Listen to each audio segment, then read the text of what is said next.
Bonjour à tous et bienvenue sur la chaîne Dragon Kaiser, c'est moi votre hôte Aïssa. Et aujourd'hui on se retrouve pour la première vidéo du Spooktober. J'ai envie de faire au moins 2 ou 3 vidéos pour le mois d'octobre sur le sujet des choses un petit peu spooky, un petit peu effrayantes. Et on va commencer avec certaines des expériences un peu bizarres qui me sont arrivées dans ma vie en tant que sorcière, en tant que magicienne, en tant que voyageuse akashique, en tant que cartomancienne, tout ça. J'ai choisi une petite collection d'histoires qui me sont arrivées, sachant que c'est pas des trucs sensationnels, absolument insane, dingue ou tout ça, mais je parie que ça reste quand même un petit peu des trucs qui sortent de l'ordinaire, et donc j'avais envie de vous les partager. Pour donner un petit peu de contexte pour ceux qui me connaissent pas, hi, je m'appelle Dragon et ça fait 8 ans que je suis sur mon chemin spirituel. Je tire les cartes, je suis voyageuse akashique, je suis aussi médium, je fais plein de trucs différents, à peu près tout ce que tu peux tester sur un chemin spirituel, je l'ai testé plus ou moins. Et du coup, je vais vous raconter ces petites histoires aujourd'hui de façon chronologique. Alors, let's go. L'une des plus anciennes expériences un petit peu étranges que j'ai pu avoir, ça a été le Ouija que j'ai testé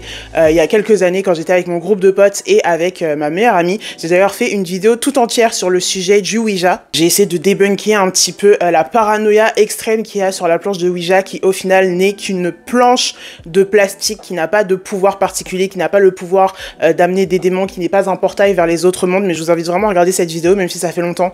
Elle est trop mignonne et franchement j'avais bien fait mes recherches, genre j'ai adoré. Mais voilà, c'était autour de 2018, je pense, qu'on s'était posé avec une copine et qu'on avait décidé de faire du Ouija. Après qu'on avait déjà eu plusieurs séances avec des amis qui étaient plus justement d'avis que le Ouija ça fait peur, que c'est terrifiant et tout. Et eux avaient eu des expériences assez négatives avec le Ouija. Mais moi je pense vraiment que ça dépend de qui tu es en tant que personne et de dans quel genre d'état d'esprit tu commences à utiliser le Ouija. C'est comme avec les cartes en fait. Il suffit de garder les pieds sur terre. Mais on avait fait cette expérience et on a eu une énergie en particulier qui est venue nous parler, qu'on a senti très fort sur la planche de Ouija qui avait été craftée à la main dans une planche de bois par une copine. Et on avait parlé avec cette énergie qui avait un peu de mal à communiquer, donc elle nous répondait que par oui ou par non aux questions qu'on a pu poser, sachant que tu sais, ça nous avait tellement surpris d'avoir une énergie aussi facile à ressentir qui était rentrée sur la planche de Ouija qu'on n'avait pas préparé particulièrement de questions. Donc on a demandé à cette personne de se présenter. Elle nous a écrit un prénom, Colney. Je sais pas ce que ça veut dire, j'ai cherché après, mais ça réfère à rien de particulier. On lui a demandé son âge, elle nous a dit 49 ans. On lui a demandé si elle a été humaine, elle nous a dit non. On lui a demandé si elle voyait la planche de Ouija, elle a dit pas vraiment. On lui a posé des questions sur les croyances qu'on avait à ce moment-là, donc le monde des fées, le monde des dragons. Ces questions-là, depuis, j'ai pu y répondre par moi-même et j'ai fait plein de vidéos sur le sujet. Si ça vous intéresse, ma chaîne YouTube, c'est vraiment une ressource que j'essaye de transmettre pour les sujets en rapport avec la spiritualité et surtout lutter contre la désinformation qu'il y a beaucoup dans les espaces spirituels. Et franchement, on lui avait posé beaucoup de questions. Est-ce que vous êtes humaine? Non. Est-ce que vous avez été attirée par les bougies et les cristaux qu'on avait posés sur la table? Elle nous a dit non. On savait même pas si elle les percevait réellement. On lui a demandé est-ce qu'elle aimait les cristaux et les bougies qu'on avait posés sur la table. Elle avait dit qu'elle les aimait, mais que c'était pas ça qui l'avait attirée particulièrement, parce que nous on avait mis ça en mode peut-être que ça fera venir quelqu'un et tout. Parce que des fois on essayait et ça marchait pas du tout. Mais voilà, c'était une expérience qui était vraiment très cool et qui a vraiment solidifié pour moi le fait que le Ouija c'est pas une porte vers les esprits, vers les démons, vers les autres mondes, vers les je sais pas quoi.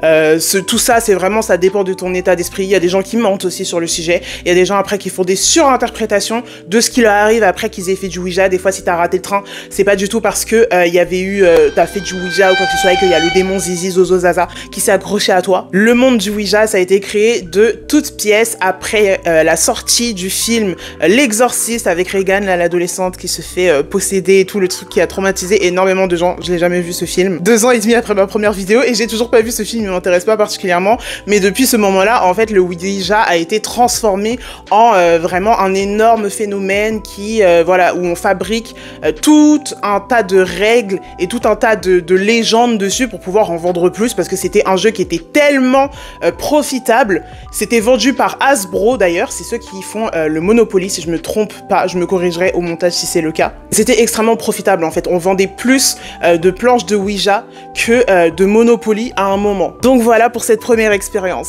Ensuite, en continuant un petit peu dans cette chronologie, quelques années plus tard, en 2021, j'ai eu un éveil spirituel ou peut-être un éveil de la Kundalini ou quoi. Mais il s'est passé un truc énorme que j'ai aussi raconté sur ma chaîne YouTube. Franchement, si vous avez envie, c'est une de mes vidéos préférées en plus. C'est pas la meilleure que j'ai fait sur ma chaîne YouTube, mais c'était ma préférée. Genre, je sais pas, je l'ai trouvée trop marrante à faire. Mais à ce moment-là, ça faisait déjà 4 ans que j'étais sur mon chemin spirituel. J'avais énormément travaillé sur mes ombres. J'ai continué à suivre le chemin avec mes guides draconiques, avec moi-même, avec mes ancêtres. J'avais appris énormément de choses et j'avais eu cette réalisation énorme que j'avais passé la grande majorité de ma vie en 2021, j'avais 23 ans, que j'avais passé la grande majorité de ma vie à porter un masque, que j'étais pas heureuse, que j'avais l'impression de toujours performer pour les gens autour de moi. Désolée comment j'ai fait tomber l'ambiance d'un seul coup, mais ça va mieux depuis, donc c'est pour ça que je vous raconte ça en mode, c'est un peu rigolo, tu vois. Mais ça n'allait pas, en tout cas, dans ma vie à ce moment-là. Et j'étais partie en vacances avec des amis dans le sud, et je me sentais bien, je me sentais vraiment très très bien. Ça faisait quelques jours, j'étais loin de tous mes problèmes, loin de tous mes petits soucis de la vie, loin de l'université aussi, la universidad. J'étais vraiment loin de tous ces problèmes-là. Donc, je me réveille un matin, on était dans une petite maison de vacances, dans un petit village, loin de tout. Je me réveille et je fais un rituel avec les dragons, où j'ouvre un cercle magique, draconique, je me pose avec eux, je discute et j'entends qu'ils vont me faire une initiation très bientôt. J'ai accepté cette initiation. J'ai dit ok, je suis prête à recevoir l'initiation. L'après-midi même, je regarde une vidéo de ma mentor, c'est le moment où je l'ai rencontrée du coup, et après ça, je suis rentrée du coup en tant qu'un de ses élèves. Et je regarde une vidéo sur l'origine des âmes, la façon dont les âmes fonctionnent, la façon dont les vies parallèles qu'on vit sur d'autres planètes et sur d'autres mondes peuvent fonctionner. Vous voyez pourquoi est-ce que je vous dis que ce qui m'arrive, c'est pas des trucs de zinzin en fait, parce que juste ça, c'est mes croyances de base en fait. Donc si ça, c'est mes croyances de base, vous allez pas me faire peur avec des histoires de Ouija ou je sais pas quoi. Insupportable! Je regarde cette vidéo qui explique donc qu'on a tous une blessure originelle à l'intérieur de nous et qu'en trouvant cette blessure originelle, bah, on peut arrêter en fait le cycle de la souffrance qui fait qu'on reproduit cette blessure originelle tout au long de toutes nos vies que l'on vit sur Terre, à travers les âges ou sur d'autres planètes si c'est quelque chose auquel on croit. Je me rends compte que ma blessure à moi, c'est la peur de pas être aimée. Oh my god, j'ai peur de pas être aimée. Et du coup, ça me déclenche des fourmillements partout dans le corps. Fourmillements partout dans le corps. On est sorti avec mes amis après ça. On est allé à la plage. La journée était extrêmement bizarre. Si je l'avais pas écrit dans mon journal, je croirais même pas que ça m'est arrivé en fait parce que c'était une expérience extrêmement étrange. C'est comme si je commençais à... Comme si ma conscience était allée à l'arrière de mon crâne et que je regardais la journée sans être là pour de vrai, tu vois. Oh my god. Oh my god. En vrai, c'est quand même un peu une dinguerie ce que je suis en train de vous raconter, mais c'est pas grave. Je tiens aussi à préciser que je ne consomme pas de substances qui altèrent l'esprit. Je buvais un petit peu d'alcool à cette époque-là, maintenant j'ai pratiquement complètement arrêté. Et je fumais pas de façon régulière, j'ai pas pris de drogue, j'ai pas pris de datura, j'ai pas pris de je sais pas quoi. J'étais sobre en fait, donc c'est pour ça que ça me paraît un petit peu bizarre comme truc à expérimenter que je me permets de vous le raconter. Mais je suis dehors avec mes potes, je suis pas complètement là dans ma tête, j'ai des fourmillements dans les mains, j'ai des fourmillements dans les bras.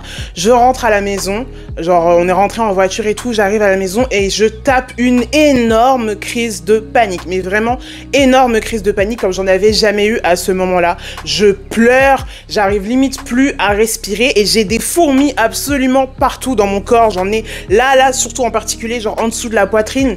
Je sens que toutes les fourmis un petit peu, elles convergent à cet endroit-là.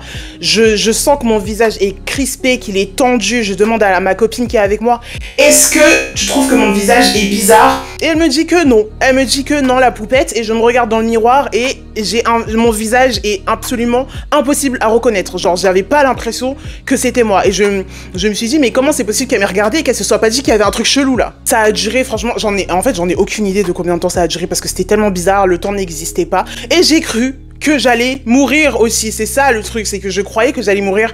J'avais pas peur de mourir, mais par contre, j'ai dit à ma copine qui était avec moi que il fallait qu'elle explique à mon père ce qui s'est passé, que là, j'avais trouvé ma blessure originelle et que du coup, ma conscience allait quitter mon corps pour aller retourner dans ma conscience principale, en gros, que genre toutes les autres versions de moi qui ont existé allaient arrêter d'exister et que moi, j'allais retourner ailleurs. Genre, je pensais que j'allais mourir et comme je t'ai dit, j'avais pas peur en fait, sachant que la copine à qui j'étais en train de raconter ça, elle était pas du tout croyante dans quoi que ce soit, elle était plutôt assez athée en fait. Donc vraiment pour t'expliquer que j'étais dans un état d'esprit altéré sans avoir pris aucune substance. D'ailleurs ce qui m'a aidé à redescendre, c'est qu'elle m'a donné un anxiolytique après pour réussir à me calmer, mais j'étais dans un délire absolument pas possible. Une fois que j'ai réussi à me calmer, genre j'avais déjà l'impression que tout ça, ça n'a pas existé. Genre je suis descendue dans ma chambre après avoir fini de pleurer et tout, je suis descendue, j'ai pris le dîner et j'ai souri à tout le monde comme si c'était normal.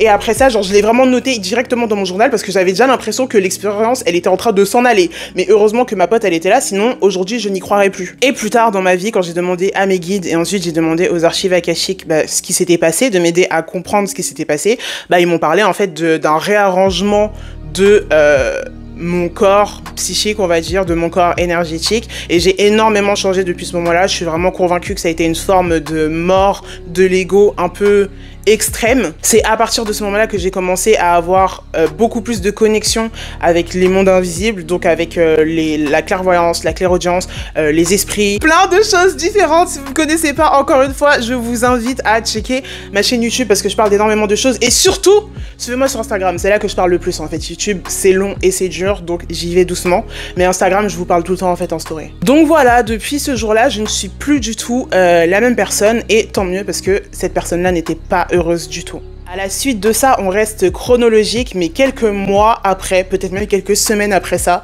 j'ai passé une nuit où j'étais avec mon ex, une personne qui m'a beaucoup, dont l'énergie était très particulière et avec qui j'ai eu beaucoup d'expériences un petit peu étranges, mais je vous en choisis qu'une seule à partager aujourd'hui. Un soir, on était posé dans sa chambre, on a tiré les cartes, on a énormément chacun parlé avec nos ancêtres. On a beaucoup discuté avec eux. Je me souviens plus exactement de tout ce qui s'est passé, mais on a beaucoup discuté avec nos ancêtres. On a reçu des messages de leur part, et ensuite on s'est mis au lit. Et là, je regarde mon ex et je vois que c'est pas vraiment lui en fait. Je vois que c'est plus vraiment lui, je vois qu'il y a comme une présence ancienne qui est sur lui.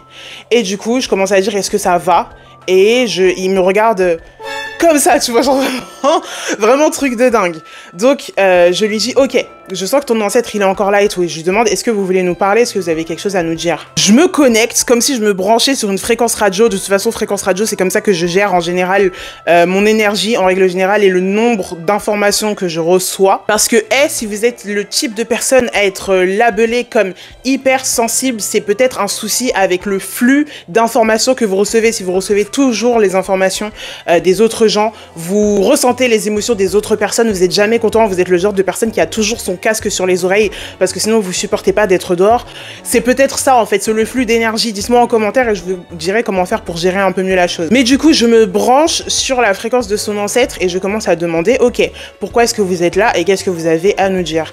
Et je commence à recevoir les messages. Je dis, ok, il a ça à te dire, il pense ça de toi, il aime bien quand tu fais telle et telle chose.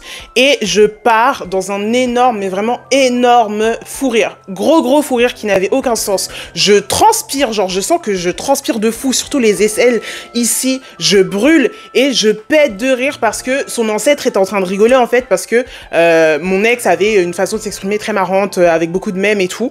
Et donc je pète de rire et ça a été vraiment...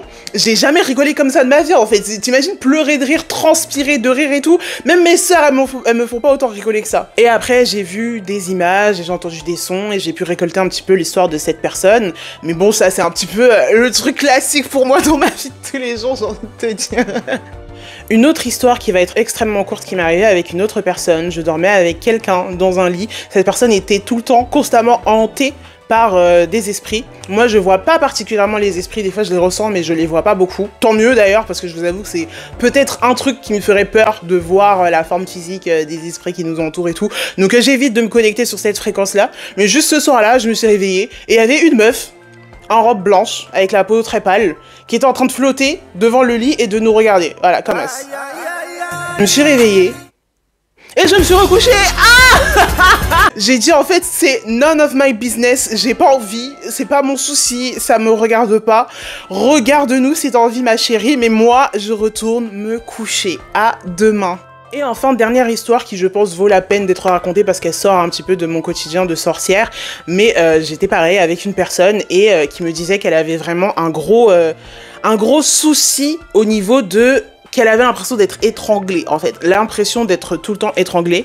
Et j'ai réussi à faire un espèce de voyage astral, je pense, où je suis rentrée dans son corps. Mais ça, c'était avant que je sache qu'on puisse faire ça de façon consciente, tu vois. Mais je suis rentrée dans son corps pour comprendre ce qui se passait, parce que cette personne n'arrivait pas à comprendre. Et j'ai senti un serpent dans ses entrailles. Senti un serpent dans ses entrailles. Et je sais plus ce qui s'est passé, mais pareil, il y a eu un truc de possession, entre guillemets. Au final, tout s'est bien passé. Tout va bien. Voilà, je suis encore là aujourd'hui. Je suis pas possédée de ce que vous pouvez peut-être voir ou pas d'ailleurs. On ne le saura peut-être jamais. Mais merci énormément d'avoir suivi cette vidéo. Si pour une raison qui m'échappe totalement, cette vidéo vous a donné envie de prendre un de mes services, je fais des tirages de cartes, je fais des lectures des archives akashiques quand je suis sérieuse, je fais des lectures de cartes astrales aussi. J'ai également un service sur Ko-fi qui permet d'avoir plein d'avantages différents. Donc j'ai 3 tiers, j'en ai un qui commence à partir de 5 €, qui permet d'avoir des behind the scenes et de soutenir la chaîne YouTube et d'avoir des petits extras. Ensuite, j'ai le deuxième tiers qui permet d'avoir des tirages de cartes de façon beaucoup plus régulière pour pouvoir appréhender la semaine ou le mois à venir. Et enfin, le troisième tiers qui permet d'avoir énormément de savoir ésotérique que je transmets pas sur les réseaux parce que je pense que c'est quelque chose qui a besoin d'être traité avec beaucoup de soin. Donc voilà, si vous souhaitez me soutenir à partir de 5 €, c'est sur Ko-fi, le lien sera dans la description et je remercie les personnes qui sont déjà dessus, Ness et Takis, qui permettent de financer cette chaîne YouTube. Je vous fais des gros bisous et on se retrouve très bientôt pour un nouvel épisode de Spooktober avec Aïssa. Je viens juste d'inventer le nom. Ciao ciao!